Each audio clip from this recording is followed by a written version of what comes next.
সেনাবাহিনীকে জনগণের মুখোমুখি করিয়ে দেওয়ার চেষ্টা হচ্ছে বলে মন্তব্য করেছেন বিএনপির ভারপ্রাপ্ত চেয়ারম্যান তারেক রহমান।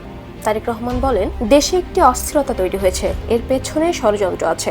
মানুষ চায় দেশে স্থিরতা ফিরে আসুক। সবাইকে এক প্ল্যাটফর্মে দাঁড়িয়ে ঐক্যবদ্ধভাবে যে কোনো মূল্যে সব ষড়যন্ত্র মোকাবিলা করতে হবে। সোমবার বিএনপির মিডিয়া সেলের ইফতার মাহফিলে তিনি একথা বলেন।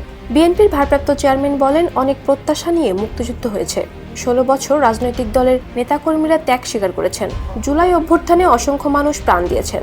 তাদের ত্যাগকে বৃথা যেতে দেওয়া যাবে না। এ সময় বিএনপি মহাসচিব মির্জা ফখরুল ইসলাম আলমগীর বলেন, সেনাবাহিনীকে বিতর্কিত করার হীন প্রচেষ্টা শুরু হয়েছে।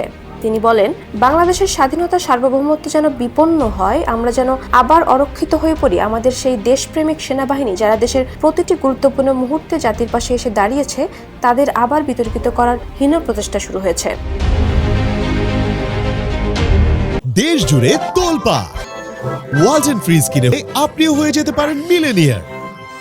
অত্যন্ত সুনিপুণভাবে একটি নতুন চক্রান্ত শুরু হয়েছে উল্লেখ করে মির্জা ফখরুল বলেন, বাংলাদেশকে আবার অস্থিতিশীল করার, আবার বিপদে নিমজ্জিত করার চক্রান্ত হচ্ছে। বিশেষ করে সেনাবাহিনীকে বিতর্কিত করা হচ্ছে উল্লেখ করে বিএনপি মহাসচিব বলেন, এটার পিছনে কোনো মহান উদ্দেশ্য থাকতে পারে না। এটার উদ্দেশ্য একটাই, ঠিক অতীতে ফ্যাসিস্ট সরকারের আমলে যেভাবে বাংলাদেশের স্বাধীনতা সার্বভৌমত্বকে বিপন্ন করা হয়েছে,